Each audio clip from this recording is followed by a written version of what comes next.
My full name is विकास बैरवा और मैं basically Udaipur से ही हूँ। मेरी एजुकेशन जो है आलोक स्कूल से हुई है और मैंने एमबीए किया है पुणे यूनिवर्सिटी से। और मतलब अगर देखा जाए तो वर्क एक्सपीरियंस देखा जाए तो मेरे पास लास्ट 14 इयर्स का वर्क एक्सपीरियंस है in sales. Before Max I will in Airtel, Bharti Airtel limited in Gurgaon. 4 years मैंने वहाँ पे वर्क किया है। और आफ्टर दैट क्योंकि मेरा होम टाउन उदयपुर ही है तो फिर मैंने उदयपुर इन 2011 में उदयपुर शिफ्ट होना सोचा। तो मैं 2011 में वापस बैक टू पवेलियन उदयपुर आ गया और लास्ट 10 ईयर से मैं मैक्स से वर्क कर रहा हूँ। और अभी मैं करंट डेजिग्नेशन जो है वो असिस्टेंट ब्रांच मैनेजर है मैक्स लाइफ इंश्योरेंस में। तो देखा जाए तो अगर मैं बात करूँ कि 4 इयर्स मैंने एयरटेल में, जैसे मैंने बताया कि एयरटेल में वर्क किया, तो उस समय क्या था कि हम फैमिली में 5 मेंबर्स हैं जिसमें से फादर की यहाँ पे जॉब थी पहले लेफ्ट क्लास पैलेस होटल में। और उसके बाद क्या हुआ कि फादर 2004 में जो है वो प्राइवेटेशन हुआ और फादर ने वीआरएस लिया। और साइमल्टेनियसली फादर का खुद का बिजनेस था, पीएफई से कंसल्टेंसी वो रन कर रहे थे। पार्ट टाइम में वो करते थे, फिर वो फुल टाइम बिजनेस हुआ। तो हम बेसिकली अलवर से बिलोंग करते, तो हम अलवर, पापा ने फादर ने खुद का अपना पेरेंटल हाउस अलवर में नया उस समय बनाया था। तो फिर क्या हुआ कि मम्मी और सिस्टर रहते थे अलवर, मेरा जॉब था भारती एयरटेल में दिल्ली, और फादर रहते थे उदयपुर। तो दिस इज़ द टाइम कि है ना जहाँ पे हम फैमिली में 5 मेंबर्स थे और अलग अलग जगह हम डिस्ट्रीब्यूट थे। तो फिर हमने डिसाइड किया कि एज ए फैमिली कि हमें एक साथ रहना चाहिए। मनी इज़ द मैटर कि हम ग्रो करेंगे तो एक साथ ग्रो करें और हम लाइफ के अच्छे मोमेंट्स हम साथ में निकाल पाए।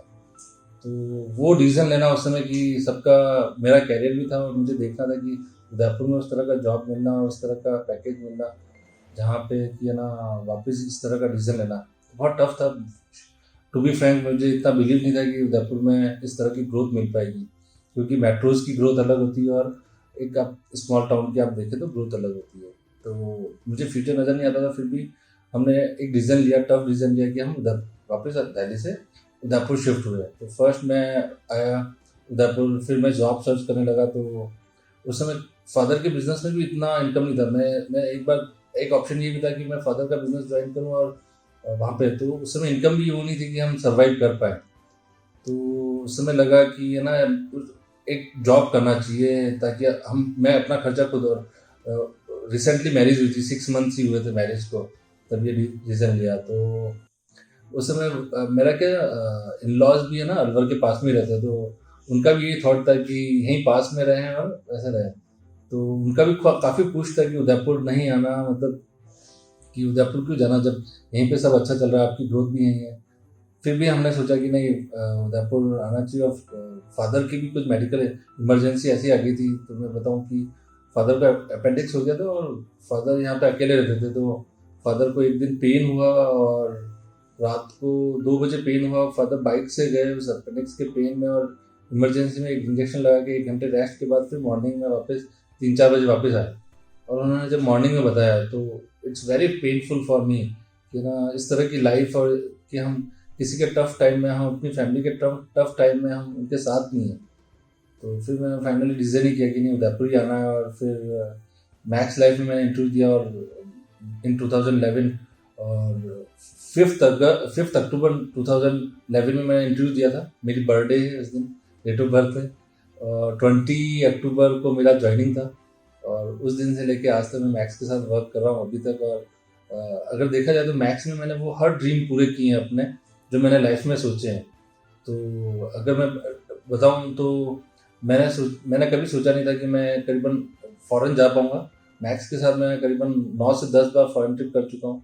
कई बार ऐसा हुआ कि साल में 2-2 फ़ॉरेन ट्रिप किए हैं। फैमिली को भी ले गया हूँ फ़ॉरेन ट्रिप पे। फैमिली को भी मैक्स का वो कल्चर शो किया कि जिस तरह का कल्चर ऐसा है।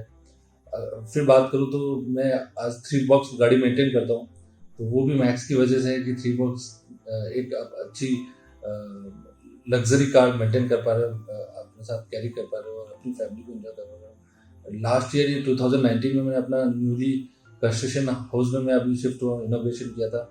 तो अगर देखा जाए तो ये भी मेरे लिए बहुत ग्रेट अचीवमेंट है। मैं अभी सोच नहीं पा रहा था कि मैं अपनी इनकम से या अपने उससे कभी इतना कर पाऊंगा। तो लास्ट ईयर 2019 फॉर श्योर कुछ उसके ऊपर लोन्स, होम लोन लेते हैं तो वो चल रहा है, मगर फिर भी ठीक है कि मैं मानता हूँ कि एक हैप्पी लाइफ निकाल रहे हैं, एक अच्छी लाइफ हम निकाल रहे हैं, मैं अपनी फैमिली को दे पा रहा हूँ। और मैं उन सब जो बोलते हैं कि आपने जो पूछा कि जो टफ टाइम था उस टफ टाइम को ओवरकम करके मैं एक अच्छी लाइफ आज निकाल पा रहा हूँ। अगर मेरा इंस्पिरेशन की बात करूँ तो my father is the my biggest inspiration और मोटिवेटर। कि मैं अपने फादर को देखा है कि वो आज 65 की एज है और आज भी उनका ना करीबन 8 से 9 घंटे वर्किंग रहता है। वो मतलब अपने काम को लेके बहुत सीरियस लेते हैं। और उन्होंने एक चीज़ मुझे हमेशा सिखाई कि डिसिप्लिन, आप अपना काम अच्छे से करो और उसमें डिसिप्लिन रखो, तो आपका काम ऑटोमेटिकली और दूसरे लोगों से क्वालिटी का काम दिखेगा। मतलब काम करना इम्पोर्टेंट नहीं है, क्वालिटी काम करना इम्पोर्टेंट है। तो अगर मैं अपना बोलूँ कि मेरा जो कोट मोटिवेट करता है मुझे, वो एक सिंपल लाइन है, कोट नहीं कह सकते, कि आप कुछ ऐसा काम करो, क्वालिटी काम करो, तो आपका काम औरों से अपने आप अलग दिखेगा। तो मेरा father is the biggest motivator अभी भी, कि है ना, वो फैमिली को भी टाइम देते हैं, वो एक आध्यात्मिक ग्रुप से जुड़े हैं, उनको भी पूरा टाइम देते हैं, और अपना बिजनेस इस एज में भी वो अपना बिजनेस सक्सेसफुली रन कर पा रहे हैं। और उन्होंने भी अपना बिजनेस जैसे मैंने ग्रो किया, उन्होंने भी अपना बिजनेस बहुत ग्रो किया है, क्योंकि हम एज ए फैमिली साथ रह रहे हैं और हम वो सारे मूवमेंट अचीव कर पा रहे हैं जहाँ लाइफ में हम अच्छे से हर एक फैमिली फेस्टिवल सेलिब्रेट करते हैं, हर एक मूवमेंट से सेलिब्रेट करते हैं, और एक अच्छी इनकम भी हम जनरेट कर पा रहे हैं। और फादर के साथ मुझे क्वालिटी टाइम निकालना बहुत अच्छा लगता है। और उनके साथ आज भी मुझे उनको है ना, उनको मतलब अगर देखो तो उनकी सारी क्वालिटी मैं अपने अंदर लेना चाहता हूँ। बिल्कुल, अगर कोई भी इंश्योरेंस इंडस्ट्री में आना चाहता है तो मैं उनको मोस्टली कहता हूँ कि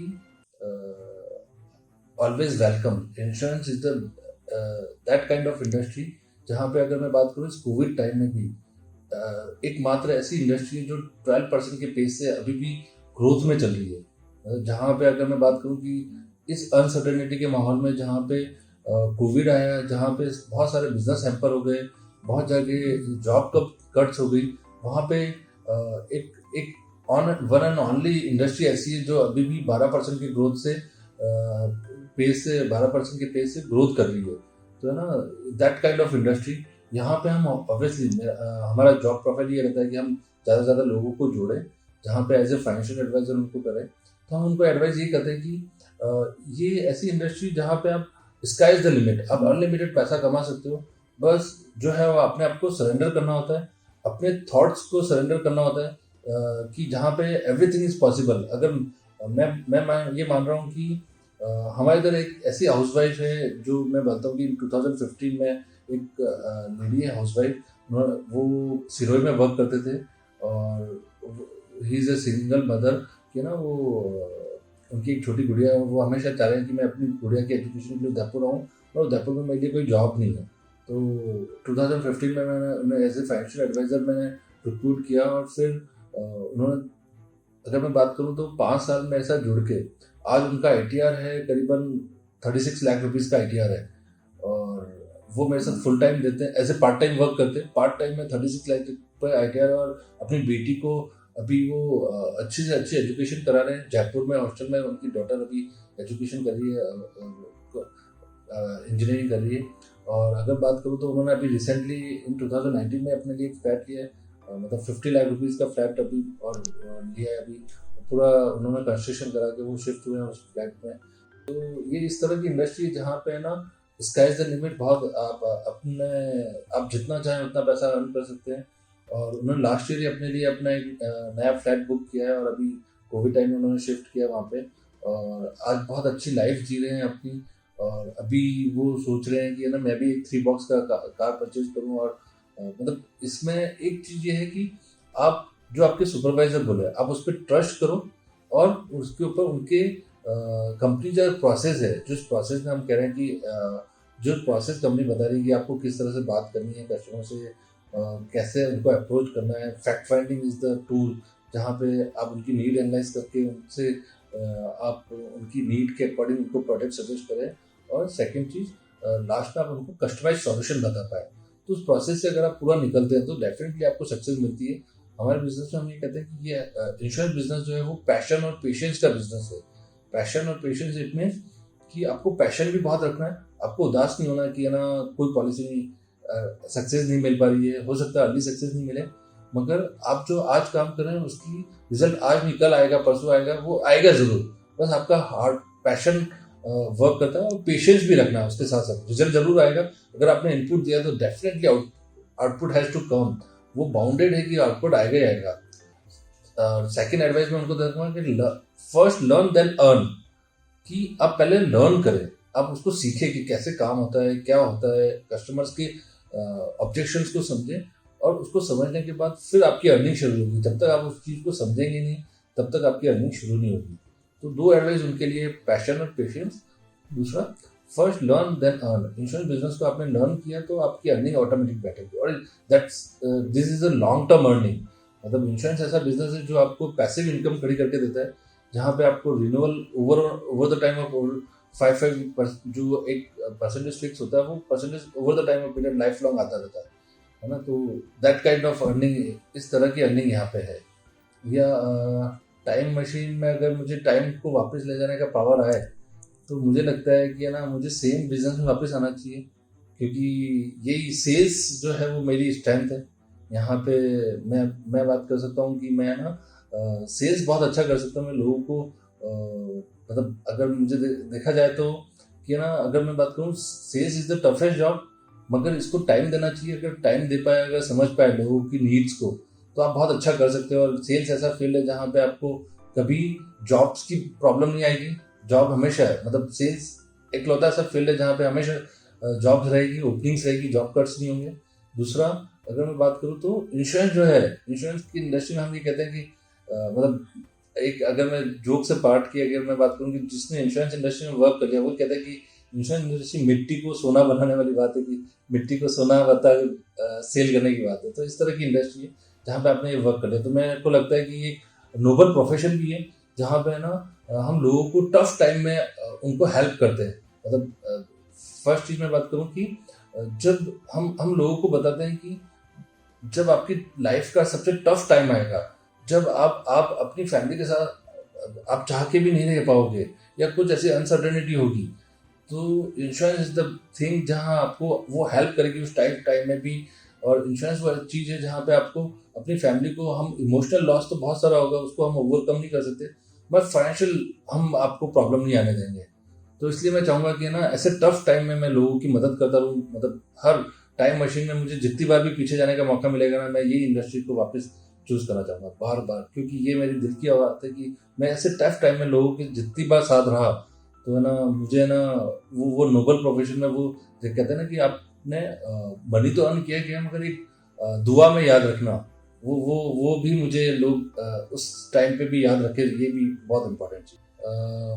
अगर मैं बचपन की कुछ मेमोरीज याद करता हूँ तो मतलब एक मेमोरी बहुत मतलब ये है कि मतलब आज मैं उसको सोचता हूँ दिमाग में तो मुझे बहुत हंसी आती है। और मतलब मैं बताना चाहूँगा कि ना मैं पढ़ाई में इतना अच्छा नहीं था, I was the average student, कि ना मैं बहुत एवरेज मार्क्स लाता था। और फादर की एक्सपेक्टेशन बहुत थी मेरे को लेके कि मतलब वो मैं कभी 50-55% से ज़्यादा लाया नहीं है ना। और फादर चाहते थे कि मैं करीबन 80-85 हर बार लाऊँ, तो वो बहुत स्ट्रिक्ट थे एजुकेशन के लिए। तो मुझे याद है कि मैं करीबन 7th-8th स्टैंडर्ड में था और मेरा हम उस समय क्या होता था, हम मतलब अगर बात करूँ तो उस समय जो पढ़ाई थी ना, उस समय ऐसा रीज़न नहीं था कि हमें पढ़ना क्यों है। तो वो फादर के डर से ही हम पढ़ते थे कि फादर ऑफिस से आते थे और हम देखते थे विंडो से कि फादर आ गए हैं अभी, तो टीवी बंद करके वापस बुक्स में लेके बैठ जाए। तो जैसे ही एग्ज़ाम ख़त्म हुए थे, एग्ज़ाम ख़त्म हो गया, मैंने 15 दिन का वैकेशन यूज़ किया अपना, फुल खेल कूद किया, सारा किया। तो फादर एक दिन ऑफिस से आए शाम को और बोले कि कल तेरा रिजल्ट आने वाला है। मैंने कहा हाँ, तो क्या हुआ। और उन्होंने मतलब वो बहुत मतलब स्ट्रिक्ट थे, तो मेरी मतलब उन्होंने ना एक वो जानते थे कि कल मैं फेल हूँगा, उससे पहले एक दिन पहले मेरी पिटाई कर दी थी। और अगले दिन रिजल्ट आया, मैं पास हो गया। तो ना वो मुझे उस समय तो बहुत बुरा लगा, बहुत मतलब ऐसा लगा कि क्यों हुआ। मगर आज जब भी मैं वो चीज़ याद करता हूँ और वो सोचता हूँ तो मैंने कहा यार ऐसा भी टाइम रहा है पूरा। तो मतलब बहुत फनेस्ट, मतलब उस समय मेरे को जो चीज़ सबसे बुरी लगती थी, कई बार क्या होता है आपको टाइम में समझ में नहीं आता, उस समय जो मेरे को सबसे बुरा लगता था आज वो मुझे वो मोमेंट बहुत फनीएस्ट मोमेंट हो गया मेरी लाइफ का। तो कौन सा मोमेंट कब क्या आपको सिचुएशन लगेगा आपको समझ में नहीं आएगा। तो ये मतलब आज जब आपने फनीएस्ट मोमेंट बोला तो वो उस टाइम का जब से मेरा वर्स्ट मोमेंट था वो आज मेरा फनीएस्ट बन गया। फर्स्ट अब मैं बात करूँ तो मेरे लिए फैमिली लाइफ और ऑफिस लाइफ दोनों डिफरेंट थी। मेरे लिए मेरी टीम जो है वो मेरे लिए मेरी फैमिली है, और मेरी फैमिली भी मेरे लिए मेरा एक वो है। तो मतलब मैं हम ना अपना लिए एक हैप्पी आवर्स निकालते हैं टीम के साथ, और जिसमें हम सब मजाक करते हैं और मस्ती करते हैं और हम सब अपनी दिल की बात करते हैं, और उसमें भी मुझे काफ़ी मज़ा आता है उनके साथ खुल से बात करने पे, उनके थॉट सुनने पे। मतलब अगर मैं बोल दूँ कि मेरा सबसे अच्छा मोमेंट, मेरा बहुत हैप्पीएस्ट मोमेंट जहाँ पे मैं कहीं भी अपने दिमाग का यूज़ नहीं करता, मेरी डॉटर है छोटी 2 साल की, उसके साथ कि मैं रात को 9 बजे घर पे पहुँचता हूँ और फिर डिनर विनर करता हूँ, और जब मेरा बेड का टाइम होता है मैं सोता हूँ, लेटता ही हूँ, तो मेरी डॉटर आती है मेरे पास और वो टीवी में अपनी मम्मी से म्यूजिक चैनल लगवाती है और मेरे को कहती है पापा उठो उठो डांस करना है। तो उस समय वो सारी थकान मेरी चली जाती है और उस समय उसके डांस में है ना मुझे इतना एंजॉयमेंट मिलता है। अगर बात करूँ तो डांस बिल्कुल करना नहीं आता, मैंने कभी डांस नहीं किया, इनफैक्ट मैं अपनी शादी में डांस नहीं किया, बहुत लोगों ने फोर्स किया, मगर डॉटर के साथ डांस करने में मुझे इतना मजा आता है। वो उस समय मैं स्टेप्स फॉलो नहीं करता, कोई देख रहा है या नहीं देख रहा है, मैं उस समय वो नहीं देखता और पूरा एंजॉयमेंट करता हूँ। मतलब डेली वो मुझे आधे से 30 to 45 मिनट्स मुझे डांस कराती है, और दिस इज द मेरे एक्सरसाइज की ना। वाइफ मेरी बहुत पीछे पड़ी थी कि आप है ना खाना खाने के बाद बेड पे मत आया करो, आप थोड़ा घुमा करो, तो वो काम मेरी डॉक्टर ने कर दिया है। वो मेरे लिए बहुत अच्छा मोमेंट रहता है, कूल मोमेंट रहता है, दिन भर की थकान मेरी उस आधे घंटे में पूरी हो जाती है। कैरियर में अगर मुझे चॉइस करनी हो एजुकेशन और एक्सपीरियंस की, तो मैं अगर बात करूँ तो एजुकेशन जो है वो एक, मैं इस तरह से लेता हूँ कि आप एजुकेशन जो है वो हमें क्लासरूम ट्रेनिंग की एजुकेशन दे पाती है। हम क्लासरूम में बैठ के अगर मैं कई बार हम बात करते हैं इंश्योरेंस इंडस्ट्री में कि एक 18 डिग्री के टेम्परेचर के एक रूम के टेम्परेचर में सेल्स के बारे में पढ़ना और एक 40 डिग्री के टेम्परेचर में जाके सेल्स करना, दोनों डिफरेंट है। तो एजुकेशन में बात हो तो एजुकेशन और ट्रेनिंग रूम है जहाँ पे 18 डिग्री के टेम्परेचर में पढ़ता हूँ कि मुझे क्या करना है, कैसे करना है। और अगर मैं एक्सपीरियंस की बात करूँ तो एक्सपीरियंस वो है कि जहाँ पे 40 डिग्री के टेम्परेचर में जाके मुझे उसको इम्प्लीमेंट करना है। तो दोनों रूम का टेम्परेचर बहुत डिफरेंट होता है, तो इसलिए मैं मोस्टली जो देना चाहूँगा वेटेज वो एक्सपीरियंस को देना चाहूँगा कि एक्सपीरियंस जो है वो रियल लाइफ के मुझे वो रियल इवेंट बता पाता है, जहाँ पे मुझे पता चलता है कि ना लाइफ में ना अगर मुझे ना किस चीज़ को कितने टाइम देना चाहिए, टाइम मैनेजमेंट करना चाहिए, चीज़ों को किस तरह से इम्प्लीमेंट करना चाहिए। कई बार हम सोचते हैं कि हम बैक टू बैक ये कर लेंगे, मगर हम कई बार भूल जाते हैं कि अगर मैं अपना एक्सपीरियंस शो करूँगा, अगर मैं करूँगा तो मुझे जो हम इस तरह से बोलते हैं कि एक प्रोडक्टिव टाइम होता है और इन प्रोडक्टिव टाइम होता है। तो कई बार हम एक्सपीरियंस में हम प्रोडक्टिव इन प्रोडक्टिव टाइम दोनों को इम्प्लीमेंट करते हैं और हम उसमें उसको इम्प्लीमेंट नहीं कर पाते हैं। तो मेरे लिए जो वेटेज रहेगा वो एक्सपीरियंस का रहेगा कि एक्सपीरियंस के बेस पे आप हर जीत सकते हैं। एजुकेशन बिल्कुल बहुत ज़रूरी है, मगर सिर्फ एजुकेशन इम्पॉर्टेंट नहीं है। मतलब मैं एक्सपीरियंस के बेस पे बहुत बार आपने देखा होगा कि लोग इंजीनियरिंग नहीं करते मगर एक्सपीरियंस के बेस पे इंजीनियर बन जाते हैं। मगर लोग सिर्फ इंजीनियरिंग कर लें और वो उनको एक्सपीरियंस नहीं होता, वो इंजीनियर काम नहीं आते। तो मेरे लिए मोस्ट जो इम्पोर्टेंट चीज़ है वो एक्सपीरियंस रहेगी। Thank you for all of you कि आपने मुझे इतना सुना और पेशेंसली सुना। और मैं आप सबसे रिक्वेस्ट करना चाहूँगा कि अगर आपको मेरी स्टोरी अच्छी लगती है तो आप ज़रूर इसको शेयर कीजिए और हर एक लोगों को इस स्टोरी के बारे में ज़रूर बताइए। और मैं आप लोगों को भी बताना चाहूँगा कि अगर आपकी भी कुछ ऐसी स्टोरी रही है और इससे सक्सेसफुल स्टोरी रही है तो आप प्लीज़ यहाँ पे इस मोड पे आइए और इस प्लेटफॉर्म पे आइए और शेयर कीजिए और लोगों को उनको इंस्पायर कीजिए इन स्टोरीज के through. This is the wonderful activity की जहाँ पे हम एक क्रॉस लर्निंग एक दूसरे से सीख पाएँ और एक दूसरे के एक्सपीरियंस से हम अच्छा लर्न भी कर पाएँ। That's it from my side. Thank you all of you and जय हिंद, जय भारत।